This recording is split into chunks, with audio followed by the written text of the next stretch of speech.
Kita semua pasti masih ingat ya, tragedi mengerikan tahun 1994 di Rwanda. Sekitar 800.000 jiwa hilang cuma dalam 100 hari. Angka yang luar biasa besar. Dan biasanya kan yang kita dengar itu soal kebencian etnis Hutu-Tutsi. Betul, yang katanya dipicu oleh elit politik Hutu untuk mempertahankan kekuasaan. Itu narasi umumnya. Nah, tapi hari ini kita mau coba lihat dari sudut pandang lain, lebih dalam. Ya, kita akan gali materi yang Anda berikan. Sebuah bab spesifik dari buku Collapse karya Jared Diamond. Judulnya cukup provokatif nih. Judulnya Malthus di Afrika, Genosida Rwanda. Benar, bab ini menyajikan perspektif yang mungkin agak beda, mungkin kurang nyaman juga ya didengar. Iya, tentang gimana tekanan populasi yang ekstrim dan kerusakan lingkungan mungkin loh ya, ikut berperan dalam tragedi itu. Jadi, misi kita sekarang ini adalah membongkar argumen Diamond di bab tersebut. Kita coba pahami gimana faktor-faktor ini saling kait-mengait. Tapi penting banget nih, tanpa menyederhanakan kompleksitasnya atau menyalahkan korban tentu saja. Tentu, siap ya kita telusuri bareng-bareng? Siap. Jadi argumen utama Diamond di bab ini perlu digarisbawahi lagi, bukan untuk meniadakan faktor politik dan etnis. Itu sangat krusial. Oke, jadi politik dan etnis tetap penting ya? Tetap, tapi dia menambahkan lapisan analisis lain. Dia lihat kondisi fundamental masyarakat Rwanda waktu itu. Maksudnya kondisi fundamental? Dia bertanya, apa sih yang bikin situasi di sana itu begitu rapuh? Kok bisa sampai meledak sedahsyat itu? Nah, dia menunjuk salah satunya ketekanan Malthusian. Oke, Malthus. Mungkin ada baiknya kita ingatkan sedikit ya buat pendengar, siapa sih Thomas Malthus ini? Boleh. Dia ini ekonom Inggris abad ke-18. Teorinya, kalau disederhanakan, intinya bilang kalau populasi manusia itu cenderung tumbuh kayak deret ukur ya, berlipat ganda. Eksponensial. Betul. Sementara kemampuan kita menghasilkan makanan, tumbuhnya lebih lambat. Kayak deret hitung aja, aritmetik. Nah, kalau nggak ada rem, entah itu bencana alam, penyakit, perang, atau pilihan sadar kayak menunda nikah atau membatasi anak, populasi bisa kebablasan. Iya, bisa melampaui pasukan makanan. Ujung-ujungnya ya krisis. Kelaparan, perang, penyakit. Itu inti teori Malthus secara kasar. Oke. Terus, gimana Diamond menerapkan kerangka Malthus ini ke konteks Rwanda sebelum 1994? Nah, Diamond melukiskan Rwanda ini sebagai kasus Malthusian yang bisa dibilang ekstrim banget.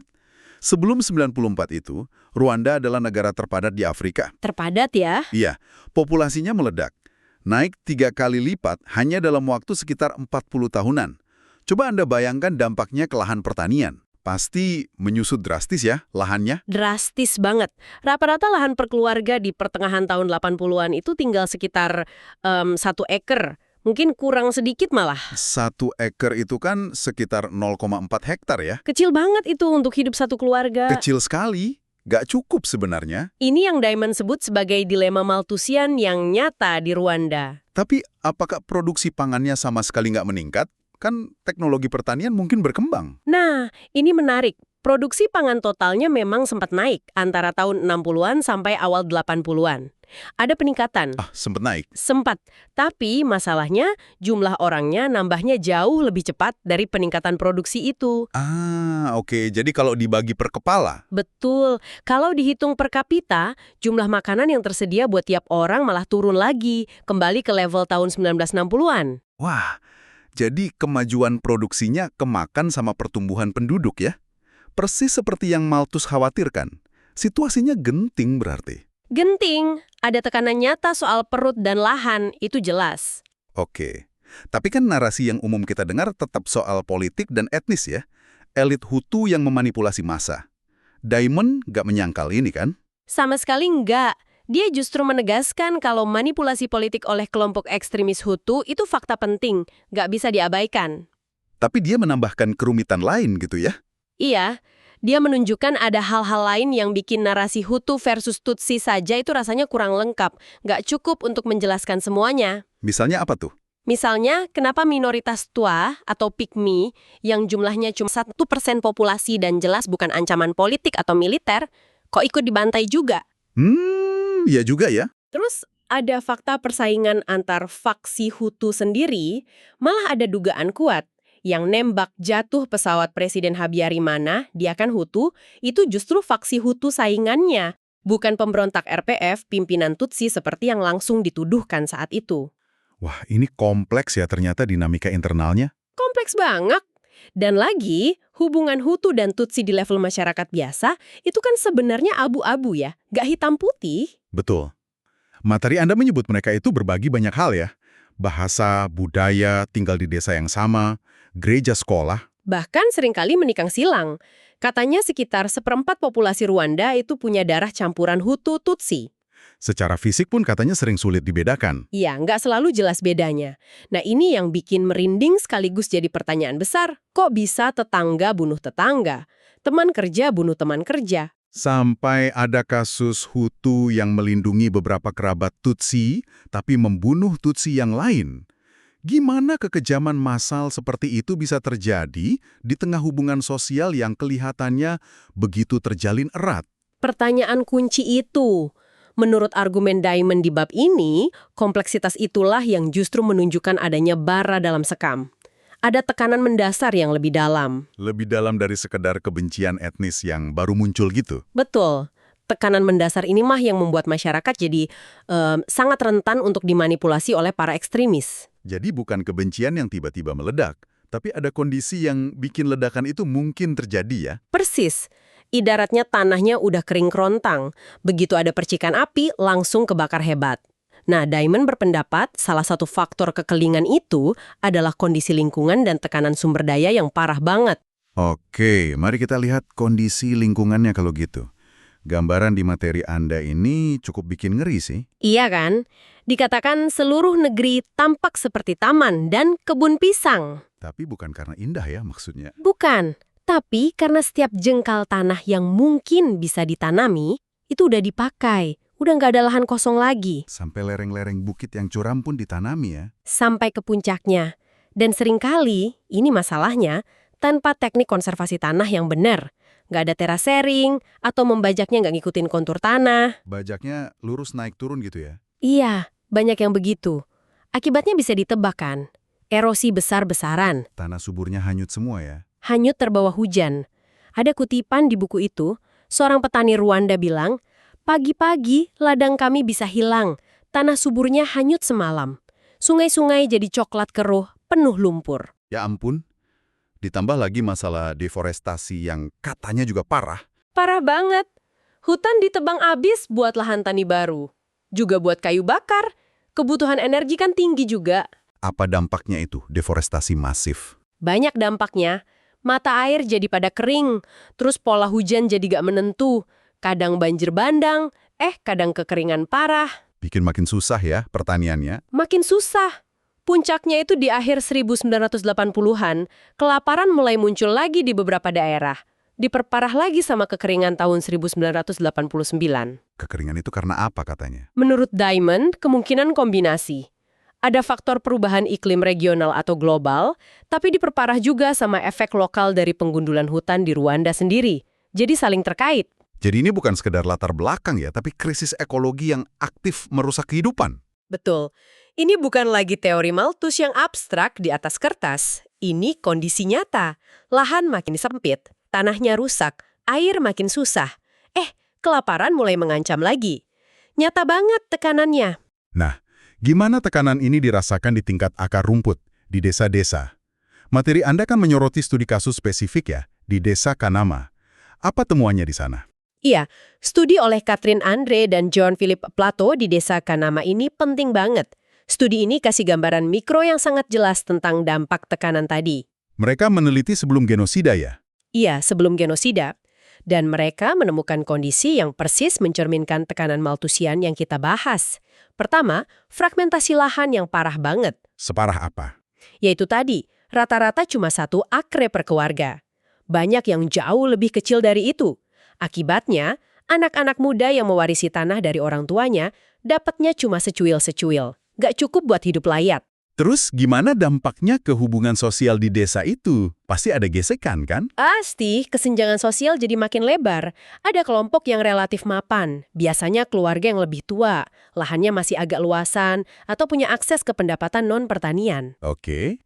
Lalu ada kelompok yang Ada kelompok yang miskin. Biasanya keluarga lebih muda, lahannya sempit banget, butuh kerjaan lain tapi susah dapatnya. Nah, kelompok miskin ini rentan sekali. Rentan gimana maksudnya? Kalau ada kebutuhan mendadak, misalnya sakit, atau butuh uang buat biaya hukum, upacara adat, atau bahkan cuma buat beli makan pas paceklik, mereka nggak punya pilihan lain. Terpaksa jual tanah ya? Terpaksa jual tanah mereka yang cuma secuil itu. Akibatnya, tanah makin lama makin terkonsentrasi di tangan segelintir orang yang lebih mampu. Yang miskin makin nggak punya apa-apa. Dan ini pasti memicu konflik ya? Tepat sekali. Andre dan Plateo mencatat bahwa sengketa tanah itu jadi akar dari sebagian besar konflik serius di Kanama. Ini penting nih. Konflik serius akarnya sengketa tanah. Bentuk konfliknya gimana aja tuh? Macam-macam. Mulai dari rebutan batas tanah antar tetangga, terus pertengkaran sengit dalam keluarga gara-gara warisan tanah yang sedikit itu. Sampai muncul fenomena yang disebut pencuri karena lapar. Orang-orang miskin yang udah nggak punya tanah, nggak punya pilihan, nekat mencuri hasil panen tetangganya cuma buat bertahan hidup. Wah, sampai segitunya ya? Ada contoh kasus kekerasannya nggak? Ada. Disebutkan contoh perkelahian fisik antar saudara kandung gara-gara rebutan warisan. Ada suami yang memukuli istrinya karena beda pendapat soal cara mengelola lahan mereka yang sempit. Terus ada kekerasan kala tuduhan mencuri singkong atau pisang. Jadi ini bukan lagi soal etnis ya di level desa ini, tapi murni soal perebutan sumber daya yang makin langka. Di titik ini, iya. Ini soal perut, soal bertahan hidup. Perebutan sumber daya di tingkat paling dasar. Keputusasaan itu mulai terasa banget di desa seperti Kanama. Yang bikin lebih kaget lagi, Andre dan Plato ini kan kembali lagi ke Kanama setelah genosida 1994. Padahal Kanama ini, kalau nggak salah, mayoritas besar penduduknya Hutu ya. Betul sekali. Hampir seluruhnya Hutu. Dan temuan mereka pasca genosida inilah yang jadi salah satu poin paling kuat dalam argumen Diamond menggunakan studi ini. Apa yang mereka temukan? Siapa yang jadi korban kekerasan di desa Hutu itu? Nah, ini dia. Meskipun desanya hampir semua Hutu, tetap ada korban jiwa akibat kekerasan tahun 1994. Angkanya signifikan. Minimal 5,4% penduduk terkonfirmasi tewas. Kemungkinan lebih tinggi lagi. Lalu siapa korbannya? Apakah Tutsi yang sedikit di sana? Ternyata polanya lebih kompleks dan bisa dibilang mengerikan. Korban utamanya bukan hanya Tutsi. Justru banyak korban adalah, pertama, orang-orang yang sebelumnya terlibat sengketa tanah. Mereka dibunuh oleh lawan sengketanya. Kesempatan emas buat nyingkirin lawan, kan? Wah, jadi memanfaatkan situasi ya? Kayaknya begitu. Kedua, orang-orang kaya atau yang dianggap kaya di desa itu. Mereka jadi target tetangga-tetangga miskin yang mengincar harta atau tanahnya. Iri hati dan oportunisme ya? Bisa jadi. Ketiga, orang-orang yang dianggap progresif atau lebih sukses dari yang lain, jadi sasaran juga, mungkin karena iri hati atau dianggap beda. Ada lagi? Ada. Perempuan yang terlibat sengketa warisan tanah juga jadi korban. Lalu orang-orang yang dulu dituduh sebagai pencuri karena lapar, itu mereka juga jadi target empuk. Jadi, kekerasan 1994 itu bahkan di desa Hutu bukan semata-mata soal Hutu membunuh Tutsi, tapi juga jadi semacam kesempatan untuk menyelesaikan masalah-masalah lain, termasuk soal tanah. Persis. Itu kesimpulan pentingnya. Dan yang paling tragis, kelompok korban terbesar di Kanama, ingat, desa Hutu, adalah mereka yang sebelumnya sudah paling rentan. Siapa itu? Orang-orang yang sangat miskin, yang kurang gizi parah, yang nggak punya tanah sama sekali, nggak punya pendapatan lain. Mereka ini meninggal bukan cuma karena dibunuh langsung. Tapi karena apa? Banyak yang meninggal karena kelaparan di tengah kekacauan itu. Atau karena terlalu lemas untuk bertahan hidup. Atau karena nggak punya uang sama sekali untuk beli makanan. Atau untuk nyogok petugas di pos-pos pemeriksaan biar bisa lewat dan selamat. Ya Tuhan, ini gambaran yang suram sekali. Sangat surem. Makanya, kesimpulan Andre dan Plato yang kemudian dikutip dan ditekankan oleh Diamond adalah bahwa peristiwa 1994 itu menjadi semacam kesempatan unik untuk menyelesaikan perhitungan lama atau untuk menata ulang kepemilikan tanah. Bahkan antar sesama Hutu ya? Bahkan antar sesama Hutu. Ada kutipan mengerikan di buku itu dari seorang warga pasca genosida yang bilang, kurang lebih, perang itu perlu untuk memusnahkan kelebihan penduduk, supaya jumlah orang seimbang lagi dengan tanah yang ada. Astaga, itu pola pikir Malthusian yang brutal sekali. Brutal. Dan ini jadi bukti kuat menurut argumen Diamond bahwa tekanan Malthusian itu bukan cuma sekedar latar belakang pasif, tapi bisa jadi pendorong aktif kekerasan dan ikut menentukan siapa yang hidup dan siapa yang mati, bahkan melampaui garis etnis semata. Jadi tekanan sumber daya yang ekstrim itu menciptakan kondisi di mana kekerasan massal bisa dimanfaatkan untuk tujuan lainnya, termasuk perebutan sumber daya. Betul. Ini yang membuat argumen Diamond itu jadi begitu kuat, sekaligus sangat kontroversial tentunya. Dia menunjukkan sisi lain dari tragedi itu. Tapi sekali lagi, penting banget kita garis bawahi ya, Diamond tidak bilang ini satu-satunya sebab genosida. Dia sangat eksplisit kan menyebut faktor-faktor krusial lainnya. Oh, sangat jelas. Dia secara gamblang mengakui dan menjabarkan pentingnya faktor-faktor lain. Gak bisa dipisahkan. Seperti apa saja faktor lain itu? Ya, sejarah dominasi minoritas Tutsi sebelumnya, terus sejarah kekerasan antar etnis yang sudah ada sebelumnya, termasuk pembantaian Hutu di Burundi dan juga di Rwanda sebelum 1994. Lalu invasi RPF juga ya? Tentu, invasi kelompok pemberontak RPF yang dipimpin Tutsi dari Uganda itu faktor besar. Terus, krisis ekonomi parah yang dialami Rwanda yang diperburuk jatuhnya harga kopi dunia dan kebijakan penyesuaian struktural dari Bank Dunia. Itu bikin banyak orang makin susah hidupnya ya? Ya, ditambah lagi adanya ratusan ribu anak muda, banyak yang pengangguran atau pengungsi internal yang putus asa dan gampang banget direkrut jadi anggota milisi brutal seperti Interahamwe. Dan jangan lupa persaingan politik internal elit Hutu sendiri. Nah, itu juga. Persaingan politik yang brutal antar faksi elit Hutu, semua itu bagian dari ramuan kompleks yang akhirnya meledak dahsyat di tahun 1994. Oke, jadi kalau begitu, bagaimana persisnya peran tekanan populasi ini menurut Diamond? Gimana dia berkontribusi dalam campuran yang kompleks itu? Menurut argumen di bab ini, tekanannya berkontribusi dalam beberapa cara kunci yang saling terkait. Pertama, ya jelas menciptakan keputusasaan yang meluas di masyarakat. Hidup jadi terasa begitu sulit dan tanpa harapan bagi banyak orang. Oke, itu yang pertama. Kedua, tekanan ini memicu dan memperburuk konflik soal tanah dan sumber daya lain yang semakin langka.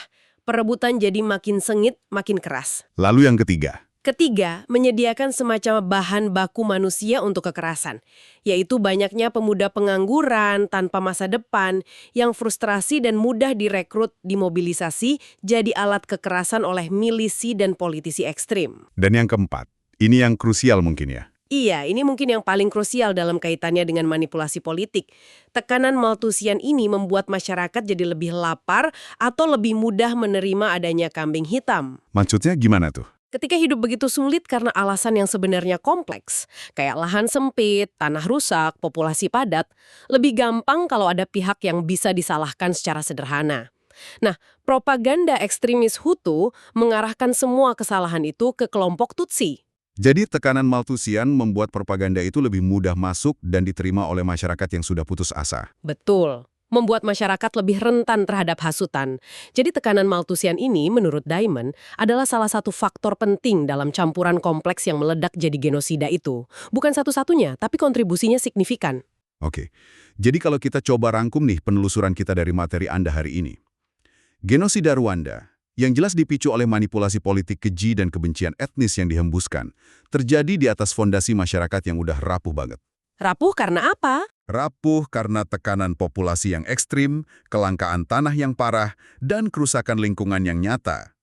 Tekanan Malthusian ini, menurut argumen Diamond, bukan penyebab tunggal, tapi faktor penting yang memperparah situasi. Ya, dia menciptakan keputusasaan, menyuburkan konflik perebutan sumber daya, Dan membuat masyarakat jadi sangat rentan terhadap hasutan kekerasan yang menargetkan kelompok etnis lain. Begitu kira-kira inti argumennya ya. Tepat sekali, Anda merangkumnya dengan baik. Ini adalah interaksi tragis antara politik, sejarah etnis, demografi populasi, dan kondisi lingkungan. Semuanya berkelindan. Diamond melihatnya sebagai semacam badai sempurna ya, di mana unsur-unsurnya saling memperkuat satu sama lain. Tingkat keparahannya, tapi tekanan serupa, persaingan ketat atas sumber daya yang terbatas karena populasi padat dan atau lingkungan rusak, itu ada di banyak tempat lain di dunia. Bukan cuma masalah masa lalu atau masalah Afrika aja ya. Bukan, ini isu global yang masih sangat relevan. Nah, ini membawa kita ke pemikiran akhir untuk Anda renungkan para pendengar. Jika tekanan populasi dan persaingan sumber daya seperti yang digambarkan begitu gamblang dalam kasus Rwanda ini, juga ada dalam berbagai tingkat keparahan tentunya di banyak tempat lain di dunia saat ini. Apa yang bisa kita pelajari dari tragedi Rwanda ini? Iya, bagaimana masyarakat, baik di tingkat lokal, nasional, maupun global, bisa secara proaktif mencoba mengelola persaingan sumber daya yang semakin ketat ini dan mengelola potensi konfliknya sebelum mencapai titik didih yang berbahaya seperti yang sayangnya terjadi di Rwanda. Pertanyaan ini tetap relevan dan mungkin jadi semakin mendesak ya di abad ke-21 ini dengan isu perubahan iklim dan tekanan populasi di berbagai wilayah. Sebuah pertanyaan besar untuk kita pikirkan bersama.